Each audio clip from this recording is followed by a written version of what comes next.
Welcome to the Food Professor Podcast, presented by Caddle, Season 5, our big 2024 wrap episode. I'm Michael LeBlanc. And I'm the Food Professor, ho, ho, ho, Sylvain Charlebois. In this episode, we look back at the wild-ish, I bet you in 25, we're not going to be thinking 24, we're so wild, but anyway, we'll get to that later.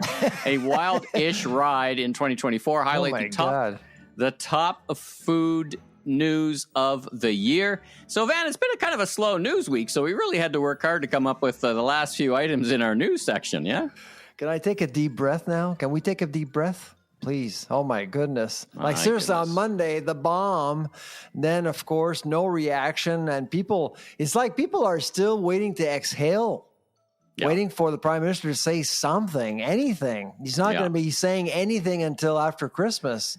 Well, he's a drama teacher. He's a drama teacher. I can tell you what a lot of Canadians are hoping he's going to say, but that's like we always say, we're not a political podcast. So exactly. Listen, reminder to everybody listening, this is our final episode for 2024. We're going to take a break over the holidays so we can properly let our anxiety build for 2025. We'll be back with some eggnog. Yeah. A little bit of eggnog and rye, as my dad used to have. We'll be back on the mic January 9th with our very, very popular predictions episode. And, of course, the rest of the year with lots of great interviews of the most interesting people in the food industry. All right, let's get in the news. Let's start the GST. The GST Holiday program passes. I was out for dinner last night with a bunch of great fellas, and we saved like $100 on the bill. Though there is still of course, some GST. I know what kind of restaurant you go to. Of course, you'll save $100 just on taxes. Well, there's a bunch of us. To our defense, there is a bunch. I think you pay $100 just for your entree, don't you? Well, added together. Anyway, Bar Prima. If anybody's in Toronto, go to Bar Prima and make sure they sit you upstairs, not downstairs. Yeah. By the way, Bar Prima, one of the top new restaurants voted in the city. Anyway, if you're in town, go to Bar Prima. The food was spectacular. You know, I'm just kidding, because you have great taste. Every time we go out, you pick the best restaurants. Yes. Just for God's sakes, let me continue to pick up the bill. That's all I have to say, because you jump off your seat when you pick up the bill sometimes. Yeah. Anyway, so that's real money, right? I mean, that goes into the pockets of Canadians. Yeah. I know the restaurant sector hopes that money results in bigger orders or more visits. But you know, what are your thoughts looking at this? I guess it's not in the rearview mirror. We're just beginning, but I know we've had a lot of thoughts. So, you know, you did testimony. You just didn't have thoughts. You had a lot of testimony. But what are you thinking? On Monday, when I read former Minister Freeland's letter, I got really, really upset because I realized then that 2 weeks before I testified at Senate with David Dodge, former governor of the Bank of Canada. I testified against her bill only to realize that she was against her own bill. Well, you thought it was a good idea. But you thought somebody was out to get this bill. It turns out the call was coming from inside the House. Exactly. We thought that last episode. I thought it was the finance department. You can't make this shit up, right? I got to tell you. So first of all, I really admire Chrystia Freeland. She's much smarter than I thought. It reassures me that she wasn't supportive of this bill because it was a stupid idea. I think it's still a stupid idea. I know you saved a lot of money at the restaurant last night. But I do think that at some point, restaurateurs will say, okay, my clients are saving. Why don't we occupy that extra space here very gently over the next couple of months? We'll, in a very subtle way, increase prices. And that could happen at the grocery store as well. That's been my concern since day one. So right now, I think it was a good thing you went out this week because in a couple of weeks, if you go back to that same restaurant, chances are menu prices are going to be higher, even in January. That would be my guess. And but yeah, absolutely. I think the GST holiday is, how do we call it in French? A shit show? Yeah. Because all of a sudden, hours before it started, we all learned that it was sort of optional, quote unquote, because there's not going to be any oversight at all. If businesses didn't have a chance to set up their systems, they'll be forgiven. And so there's a letter I saw that was posted from who was it? Frito-Lay, saying basically, we can't figure this out. Well, that's another issue. So the CFIB basically claims, not the government, claims this is optional. You don't have to follow. You don't have to comply.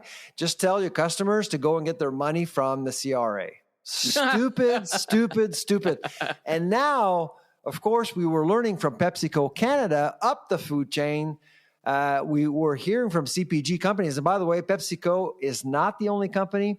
PepsiCo is the only company with guts allowing a letter to come out telling Canadians, you know what, we're not buying into this. We're actually going to charge our customers like Loblaws and Sobeys. Let them figure it out because it's just too much work. It's too costly, and Canada is not worth it. It's too small of a market for us to spend that amount of money to recode again in 2 months from now. So we're not bothering. That's basically what Frito-Lay and PepsiCo Canada was saying to all of us on December 10th, a few days before, this thing went into law. So as you've alluded, we have a new finance minister, Cousin LeBlanc, for a few minutes anyway. Michael LeBlanc. Are you related? Apparently we are. I mean, our cottage was down the road from his dad's Romeo LeBlanc, who became our governor general. And I think we're closer related than, we're a few clicks for sure. But I think there's some relation there. I mean, we're all related to Daniel LeBlanc from the 1700s. But anyway. He has 5 portfolios now? He's like the minister of everything. He has no background in finance, which I guess lately is an option. It's not really necessary, really. Apparently, the government's presented so he stood up and presented the Fez. Call 911. They've blown past some fiscal guardrails and taken Canada over the cliff, and we got to go save ourselves. $61.9 billion. Other podcasts can dwell on all the intrigue and all that stuff, but when I looked at the Fez, I saw one or two things. And of course, we had a Bank Canada drop 500 basis points in interest rates. But in the Fez, I saw a couple things that were relevant to the ag sector. I saw reinstating the accelerated investment incentive, so they could immediately expense qualifying. What did it say?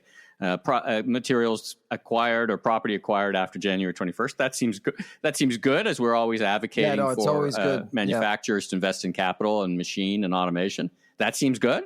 Anything else jump out at you from the Fez or this whole experience that is relevant to the agri everything sector? that supports manufacturing, as you know, Michael, I'm always supportive. So I thought it was a good idea. Obviously, there's so much work to be done in making our agri-food sector more competitive. There hasn't been a whole lot of focus on competitiveness the last 8-9 years. It's all about all we've gotten in the last 9 years.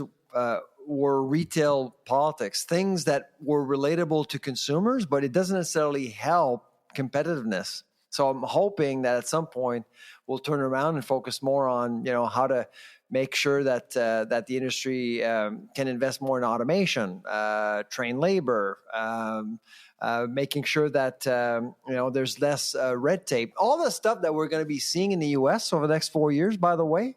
We're gonna have to keep up here. Okay, So there's a lot of noise and some insults coming from Donald Trump directed at Canada, but we can't forget about the fact that his agenda is going to be all about effectiveness and competitiveness, and we need to think about that beyond the tariffs, beyond everything else, beyond the stupid 51 state argument and all that. We need to focus on the real issues in Canada.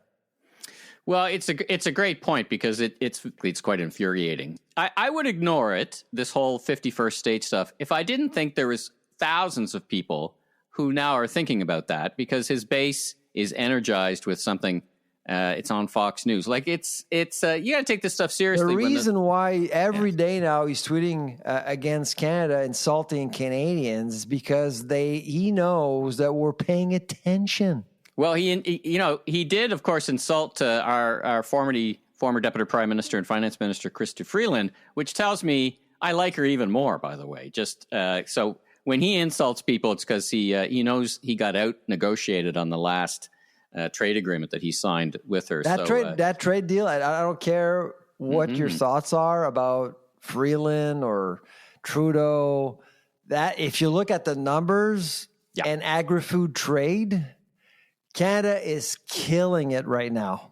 Yeah. That deal is phenomenal for Canadian agriculture. Yeah, it's no wonder he wants her. He's happy she's out of the way. Anyway, moving on. Let's move on to our next issue. So this is something we talked about earlier in the year on the pod. The tragedy with the silk, the soy milk that killed some people, and I noted impacted Great Value and Silk, both brands. Yeah. I noted some very good investigative reporting and some pretty damning indictments in the Globe and Mail. Talk about that article and what your thoughts are. Yeah, no, absolutely. So I would say kudos to the Globe. I actually wrote a couple of pieces over the summer being concerned about the fact that we're not really paying attention to what was going on. I mean, 3 deaths over a year. And there were very few. I mean, the recall itself was issued almost like 10, 11 months after the first fatality, according to some records. And I was quite concerned that nobody's talking about this. What's going on? And I was actually getting emails from victims, people saying, you know what, I got sick and I wasn't sure what was going on here. So people weren't informed and reflecting on what happened 16 years before with Maple Leaf. I mean, the media was all over that one, and it was an Olympic year in 2008. And there was a lot of stuff going on in the news in 2008. Despite that, media focused on Maple Leaf because it was a Canadian company, a well-known company. But now with Danone, because it was a French company, the reaction was completely different. It was almost quite ignored. And I thought that Danone actually got away with it pretty easily, and without being asked to explain what happened with their packer, what are they doing to make sure it doesn't happen again. There were no questions directed at them. So the Globe actually contacted me in the fall saying, you know what, I think we're going to look into this. And I was really happy. So they did, and I thought they did a fantastic job. I don't know if you saw the article on Saturday. Yeah, but I'll put a link into the show. I'll put a link into the show notes. It's behind the firewall, but if you're a Globe and Mail subscriber, I mean, basically they also talked about food safety by algorithm. And this is interesting because you and I have had this discussion that there's never zero risk, and that there are certain factors or certain elements of the food system that are assumed to be low risk, so don't get like in-person visits by CFI inspectors. Then it's up to the algorithm. I guess the idea though is it's turned into be no insight, not just algorithmic random insight. What do you make of that? I was part of the ERA project at the CFIA for a few years, and we were, I think, about 60 experts in the same room working on models, trying to assess which facilities should be inspected more, which facilities should be inspected less. The hypothesis is this: we have so many inspectors, we can't possibly have inspectors inspecting every facility every single day. It's impossible. So how do we optimize the quadra of inspectors that we have in Canada? That's basically what the question was. And so we looked at the data, we looked at risk factors and things like that. And so what was unclear to us, at least to me, is that how was that implemented at the CFIA? And this is what the investigation actually came up with at the Globe and Mail, is that all of a sudden there was a mechanism in place to actually get facilities on board, but they were unlicensed facilities. So if you want to get licensed, you basically had to apply. But if you didn't complete the entire process, you weren't licensed yet as part of the system, which means that there's probably about 1,000 facilities right now, federally licensed facilities, that aren't necessarily inspected right now. And because they're deemed as low risk. Which I guess was the thing with this plant, Danone's plant, right? The silk plant, right? So that plant was low risk, okay? So there was no inspection going on. And the algorithms basically were saying, you know what, don't bother, it's low risk. We'll get there when they're licensed. But in the time being, we actually killed 3 Canadians. Yeah. Well, we'd like to see some accountability in some way, shape, or form. Or so at least I think Danone really got off the hook pretty darn easily, as far as I'm concerned. And frankly, I was a bit appalled by the fact that they weren't out. Yeah. I know a couple of victims actually called me. They were trying to connect with Danone to understand what was going on. Never got a call back. Never got an email. Nothing. No response. It's bizarre. Whereas with Maple Leaf, Michael McCain was basically brought forward, was pushed to go in front of a microphone on August 18th, 2008 to apologize to Canadians. And he did say, you know what? I'm not going to listen to my lawyers. I'm not going to listen to my accountants. We're going to do the right thing. I thought that was a good case study for everyone else. I guess not. I guess not. Speaking of journalism, on the other end of the spectrum, the Toronto Star publishes reports something about the carbon tax and the food industry. Discuss. Yes. You want me to slaughter the Toronto Star? Well, they've lined themselves up for it, so why don't you finish the job? I got to tell you, I mean, I was really appalled by their reporting. So they actually pick up this non-published, non-peer-reviewed report coming out of Calgary, coming from two economists that are paid. One of them is actually paid by Climate Change Canada, and the other one, of course, is subsidized by Climate Change Canada, because Jennifer Winter is actually, half her salary comes from ECCC, half her salary as an advisor. So these people are absolutely in bed with Guilbeault's ministry.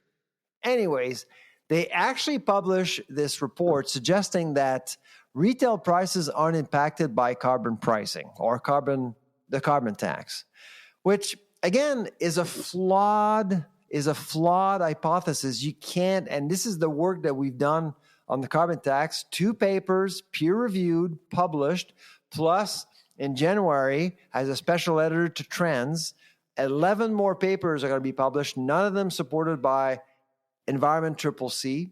That's peer-reviewed. Exactly. Peer-reviewed, very objective. And of course, what we've discovered in our work is that you can't look at retail prices. A lot of things do impact retail prices. To suggest that the carbon tax is not impacting food prices or otherwise, Pierre Poilievre, to a certain extent, is wrong in saying, food prices are exploding. You can't say that. You have to look at wholesale prices up the food chain. But the Toronto Star decides to handpick this one study and say, that's the one. That's it. It resolves everything. And I thought it was a bit insulting because we actually have 11 papers now suggesting that you can't do that. You can't do what Calgary did. So the Toronto Star was really, in my view, dishonest. All right. Well, let's move to the more positive side of the news. Let's move to Quebec, and let's move to a politician who's actually doing something. He's been a guest on our show, André LeBlanc, Quebec, the Quebec agriculture minister. I think you think of him quite highly. I met him, and I was quite impressed by him. Now, they've announced a plan, $100 million for assistance to young agriculture entrepreneurs. Eligibility period up 10 years. The maximum loan increases, I think, to $500,000. Yeah. This looks like a good program to me. What do you think? Oh, it is. I mean, it's important to think about the future, to think about other generations, and Quebec is very proactive in that regards. I wish Ontario would do the same thing or other provinces. So, I mean, André Lamontagne is, between you and I, his government is not very popular right now in Quebec, but he's doing the right thing. I think he's doing the right thing. I think he's the best ag minister the province has had in a long time, for at least, I'd say probably in the last 40 years, because he's out there. He does his homework. He understands the industry. He's a former grocer. We met him at Cial, right? We sat down with him at Cial, Montreal. Exactly. So he understands the sector very well. So and it shows. Absolutely. Yep. Fantastic. All right. Well, that's a wrap on the news. Let's take a short break and hear from our friends at Caddle, who've supported us. Thank you again to Caddle. They've supported us all year. Gets us across the finish line to do this podcast. And then we'll come right back. We'll get to the stories that define our food system, a reflection on Canada's top Agri-Food Stories of 2024. Does your digital customer engagement strategy need a serious upgrade? Enter Caddle, Canada's consumer insights powerhouse with the largest, most active panel of everyday shoppers. They're not your typical sponsor. They're the voice of the consumer, always in the know on the hottest trends and shaping what's next. So why Caddle? They go beyond consumer insights. They're trailblazing the future of ratings and reviews and leading the charge in user-generated content with unmatched syndicated receipt data and the ability to gather reviews across any category. Caddle partners with giants like Walmart, Canadian Tire to deliver results that count. Visit askcaddle.com now for an exclusive The Food Professor podcast listener discount on your first review or research campaign today. That's askcaddle.com. All right, we're back. So this is not the first time, won't be the last time you do these stories. You describe them as stories that define the food systems. And as we always try and do on this pod, we try to get well past the headlines and into what, the story behind the story, or what people need to know. Spend a minute telling us about how you come up with these. Is it a group effort? It's from the Agri-Food Lab. How do you assess these things? There's so much going on. Is it your assessment? What makes number one and what doesn't make the list? Is it impact, broader impact, future impact, importance? It's a good question. It's about future impact. So a lot of things do happen throughout the year. For example, the McRib was back at McDonald's. Yeah. Does it really matter? No. No. Over the long term. So we look at policy, we look at strategy, we look at some of the events, we look at things that really will eventually impact the industry or policy over time, essentially, profoundly.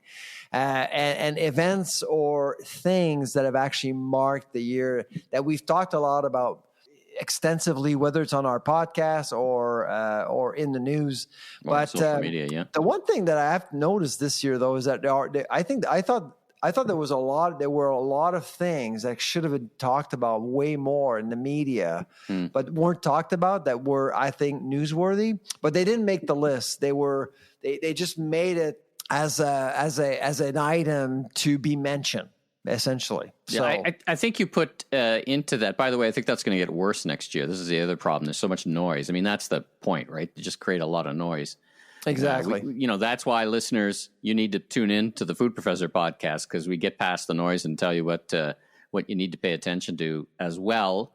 Exactly. Bill C-282, which that's supply, one of them. The protect the bill that's supposed to protect supply management during the deals. I mean, it got spiked in the Senate, or back to even though it passed the House, got spiked in the Senate, which I thought was of news itself, because you don't see that very often. I think, given current events, it's going to die on the order table. There's 293, the Vegan Act. That wasn't talked about a whole lot. Actually, in fact, this week I'm meeting with the MP who sponsored the bill, so that I'm looking forward to a debate with him about the Vegan Act that he actually wrote himself, and that right now that bill is at Senate. Also, of course, we have this methane reducing feed additive that actually made the list but didn't make the top 10 either. So that's another issue. It was approved this year. A lot of people don't know about it, but media really didn't cover that story a whole lot either. We've told people what's not going to be on the list. Let's get to the list. Now, these aren't ranked of most importance, right? It's 1 to 10. These are 10, the 10 most. Or do you rank them 1 to 10? Actually, we do rank them. Yeah. So number 1 is the number 1. So let's start. The number 1 is the number 1. All right. Number 10 is the number 10. But this year, the number 10 almost did not make the list because it never really materialized. All right. Well, so we're going to start. You rank these on 1 to 10. We're going to start reverse. We're going to finish with number 1. We're going to start at number 10. Which number is 10, the Loblaw boycott that wasn't. That's a funny one to start with, because it's like you think it's an issue that never happened. Talk about it. Well, it's because, we were forced to talk about it because the media decided to make this a news story, but it wasn't really. And you and I, we actually follow the industry quite well, and we all knew this was just a bubble within the Reddit world, really. And when you look at Loblaw's performance financially, it's done very well throughout the year. It wasn't really impacted by the boycott. It just really divided people. It got people to really think that greed is a disease within the grocery sector. And is greed a disease? No. Is greed in the grocery sector? Of course it is. It's capitalism. Greed is part of any capitalist system, but it's not overblown either. Thank you, Gordon Gekko, for that analysis of capitalism, by the way. Exactly. Greed is good. Greed works, but if it's overdone, that's a problem. And so that's the question. That's the question I've asked myself as an academic. So how do we assess? How do we measure greed? And I've answered that question many times. Look at gross margins and look at same-store food sales. And that if those sales exceed inflation, food inflation, you got a problem. If gross margins increase over time, that's a problem. But that's not the case for all three, Sobeys, Loblaws, and Metro. All three of them, we didn't see any evidence of abuse. And so that's why I thought talking about the Loblaw boycott was really a waste of time, but it didn't make the top 10. Let's move number 9. Let's move back into politics a little bit. The capital gains tax changes that impacted farmers. Now, we talked about on the pod how this was really just a political machination to try and out Poilievre. Who knows? Maybe our former finance minister didn't support this either. What do you think? That's quite possible because her rationale didn't make sense. She basically said it won't impact farmers, but it will actually increase revenues by $5.6 billion. Where is that $5.6 billion coming from? So the concern that I have with this particular change, the capital gains tax change that happened in June of this year, is that it just makes farming less attractive, especially for kids looking at buying the farm from their parents. It was not a good idea. This bill, this change was positioned as a change to tax the rich. I'm sorry, but it wasn't about taxing the rich. It was about a transfer of wealth and taking wealth away from farming. And as soon as you do that, it's bad news. Number 8, the endorsement of the Grocery Code of Conduct. I thought this would be higher in the list. I knew you were going to say that. And frankly, I thought it would, but I'm being a little prudent here because I don't know if it's going to work. Okay. Because, this is about the future, right? This is about impact.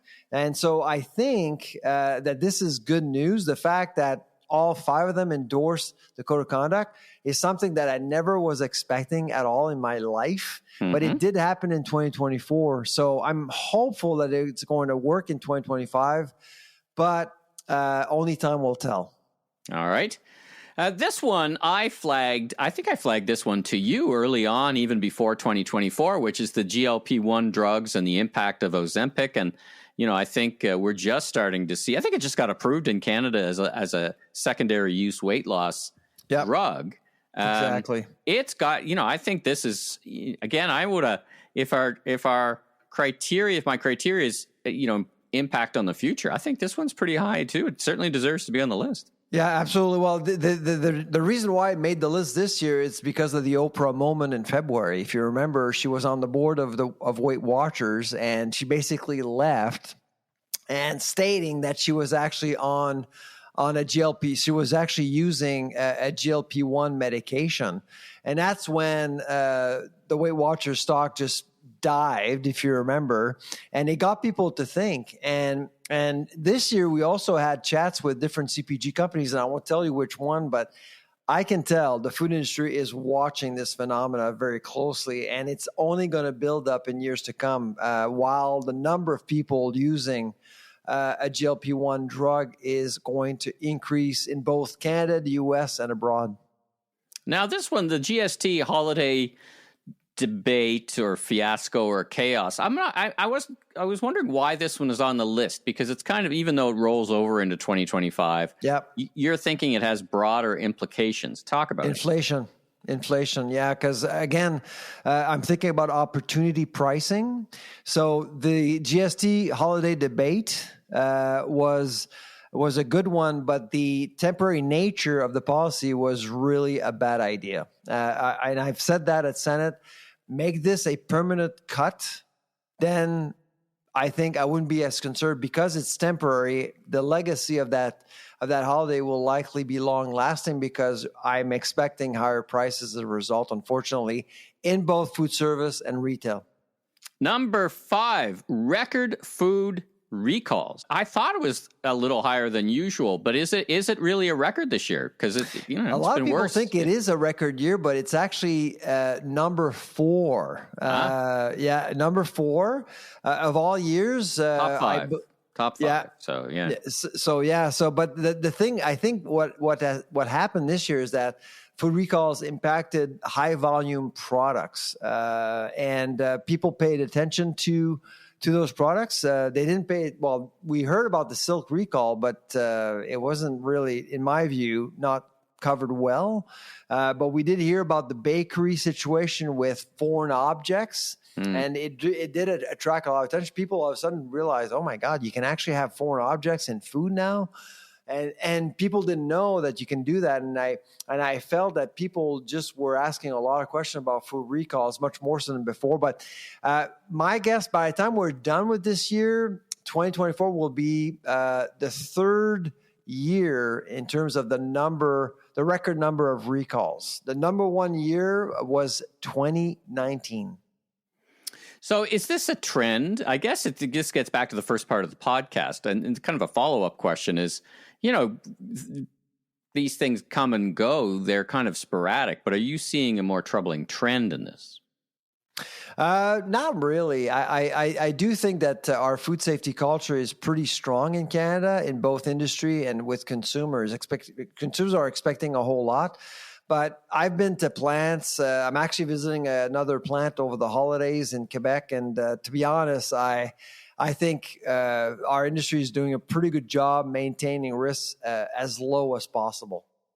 So picking up on the theme of chaos, railway, grain, port disruptions. I mean, I was talking to some retailers last week. It was like, they hear that importers are questioning Canada. Like, it's really affecting our global reputation. And of course, it even though the rail strike only lasted a few hours or a day, everyone has to prepare for it. And the reputational impact is huge. Oh, absolutely. And I don't think there was a week that we didn't talk about a labor dispute of some sort in Canada this year. It was just insane. It was nonstop. And of course, it impacts our reputation in Canada and abroad.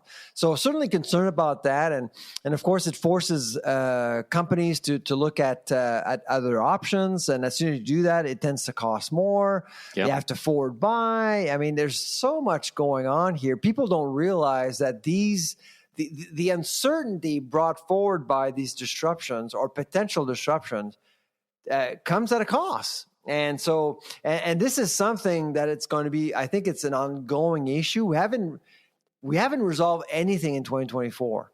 And so, and that's why I think this is ongoing. And by the way, last year in 2023, it was actually part of the top 10 as well, because we did see strikes and lockouts last year as well. I guess some good news we saw last week with the CN folks who are going to go out and strike Jan 1st, 2025. That got resolved. So at least CN is not going on strike or threatening strike. There'll be others. Canada Post is finally back to work, but it's caused mayhem in many sectors, including the retail sector. So, and if you're an indie retailer, that could be fatal. Anyway, so let's hope this one doesn't come up next year. All right, so the number 3, I don't know. This one I would have put number 1, but you've got a different number 1. Potential tariffs with Donald Trump's return. Meet the new boss, same as the old boss, maybe or maybe not, maybe more powerful, but the potential for tariffs on the ag sector, on the overall sector, is at 25% as threatened. Well, the threats are real. Whether or not the threats are going to be impacting the food sector is, I think, a different question. I I don't feel very optimistic that we won't see any tariffs at all. The question is that will the Trump regime impact the food sector? Essentially, that's the big question. So that's why we didn't put it number one. We put it number three because there's some uncertainty there. So That's fair. I'm guessing that this is more noise than policy. Yeah. Well, for the food sector. Yeah. Well, maybe. I mean, my 25% is a killer for Canada when it comes to food. Margins are so low. When it comes to when it comes to our economy. I mean, my philosophy with 25% in food is not like 25% in lumber or in pharmaceuticals or in automotive. 25% is murder. The $42 billion we sell to the United States becomes uncompetitive. They're going to go elsewhere. They're not going to buy any of our stuff because at 25%, it really decreases margins for people like Tyson and Cargill buying Canadian food. They're going to go elsewhere. They're going to go to Mexico or Brazil. They're not going to come to Canada. It's going to be murder for us. All right, number 2, carbon tax debate on food prices. Are you surprised by that? I am not surprised by it, in as much as it's a pretty fundamental element that is really, the impact on the carbon tax in peer-reviewed studies on the whole food system needs to be studied, needs to be continued to study, needs to be understood. Well, the first paper we published was basically a statement saying we know nothing. Yeah. And the number 2 paper was about, well, we got a problem here up the food chain, basically. And we can't look at retail. So that's why we call it the carbon tax debate, because we don't know. We started this thing in 2019 without knowing exactly how this policy will impact food affordability in Canada. There were no studies conducted by Ottawa, nothing, zero.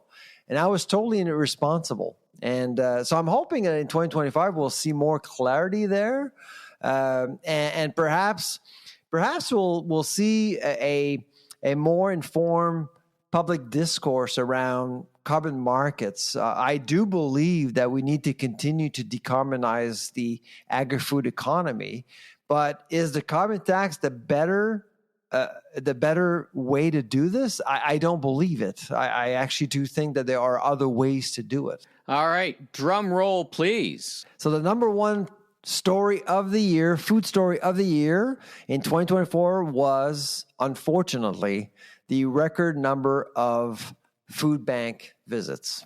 Mm-hmm. Yeah. So incredible numbers. Talk about it. Canada's food insecurity rate off the charts.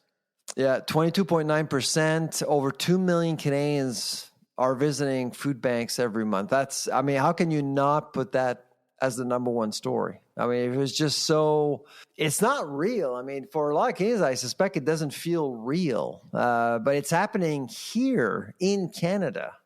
So you can tell that really what has happened the last few years has been incredibly difficult for a lot of people. And our thoughts are for people struggling out there, especially during this time of year. I think it's important to realize that we're lucky and other people aren't so lucky. And if you do have some capacity, if you can, please give to your favorite charity, to your local food banks, because we all know now that they're getting a lot of people who need help. Well, it's another sector that's been dramatically penalized by the postal strike, according to the charitable services. So, there's a lot of things that still go and resolve, or there's a lot of parts of Canada that need Canada Post. And anyway, we won't beat that. We've pretty much beat that horse into the glue factory at this point. Yeah. Well, anyway, let's hope that one for sure is off the list next year, but I'm not wildly optimistic. I mean, food prices have gone up close to 30%. If we compare that to a couple of years ago, 27%. But here's the thing: there are a couple of good news stories, if you will, ending this year. One, interest rates are actually getting lower in Canada. Yeah, 500 base cut this week alone. Yep, exactly. If you, the Globe and Mail actually had a pretty good article about how much money Canadians are spending on interest rates alone for both mortgages and debt. It's close to $200 billion now, okay? 2 years ago, it was about $100 billion. So it has doubled. That $100 billion is not going towards shelter. It is not going towards food. It is going to banks. So this is something that is really hitting hard the millennials, the Gen Zs, the middle class, essentially.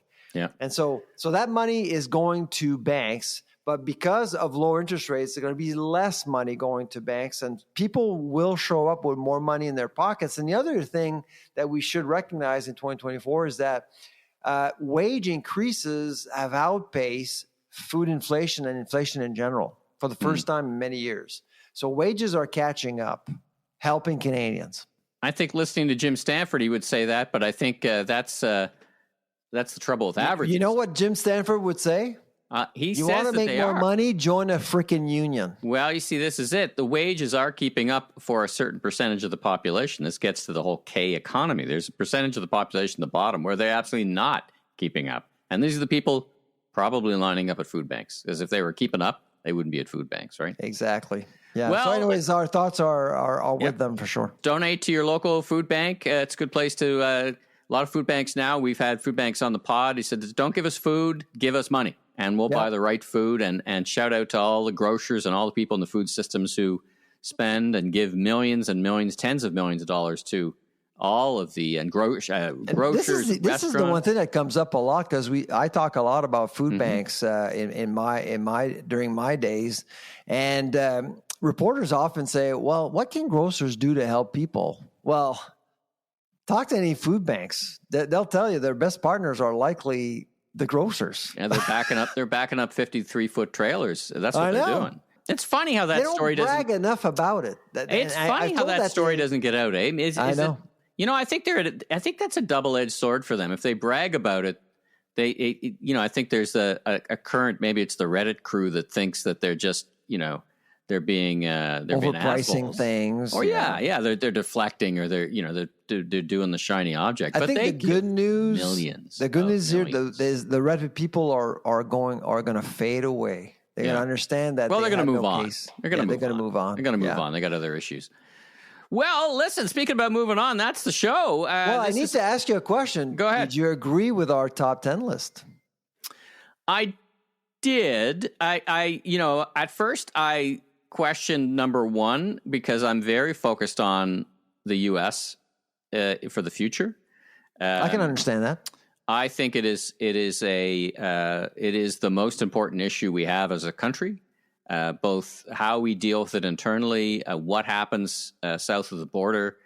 So that's where I had some debate. Once we start talking about a couple of million Canadians at food banks, how can that not be number one? So there's nothing that on that list was that I thought was missing. And initially, like I said, my first response was, I think the U.S. and tariffs are the most important thing. But to your point, I think it's a very good point. It hasn't happened yet. So right now it's in the world of, let's hope it doesn't happen, or what ifs. If it happens on any order of magnitude that I think it will, or that it is threatened, then I think. But here's the thing. I mean, in the last 10 years, we were wrong with the food price report once, and that was in 2017. Why? Because we overestimated what Trump was saying about tariffs. Yeah. Well, like the banks like to say, when you're buying a mutual fund, history of performance is no indicator of future performance. That's what I have to think about Trump and his current cast of characters. And anyway, we're going to see, we're going to see next year. We'll be here on the mic talking about whatever does or does not happen. Stocking up on a little California Chardonnay, maybe some Kentucky. You heard, right? Doug Ford, he said, listen, then I'll ban all American booze from the LCBO in Ontario, and I'd be all very supportive. I got to tell you, your premier is actually on CNN. He's in American media. I mean, you can see Premier Daniel Smith is doing the same thing. Legault is doing the same thing. Yeah. I mean, it's a good thing that premiers are stepping up, because right now, because of Ottawa's mess, we need premiers to step up to defend Canada's interests. Absolutely. Mean, so I'm not always the biggest fan of our premier or some of the premiers and their policies, but in this moment, but he's. I actually saw his CNN interview, and he wasn't the goofball that he is typically. The only thing I would do different is, when he's got the back, he's got the Ontario flag, the Canadian flag, and the U.S. flag. I think you should have the Mexican flag up, because divided, to your point, we fall. My only tip is, an average kind of podcast guy with one of the top podcasts in the country. Thank you, Sylvain. My friend, what a great year we've had. And thank you to all the listeners who've made us one of the top independent management podcasts in Canada. We're going to keep going. Thank you again to Caddle for supporting us in 2024. And Sylvain, have a great holiday. You too, huh? Enjoy your eggnog, and I'll be having turkey, because that's it's my year. I get to have turkey and champagne. You bake a really big turkey for the neighborhood. Yeah, 20 pounds. We've ordered 20 pounds. So let's see if that delivers. We love our turkey. Exactly. So until next year, once again, we'll be back on January 9th. I'm Michael LeBlanc, media entrepreneur, growth strategist, and keynote speaker, and you are? I'm the food professor, Sylvain Charlebois. Safe travels, everybody. Take care and happy holidays. Merry Christmas. Merry Christmas.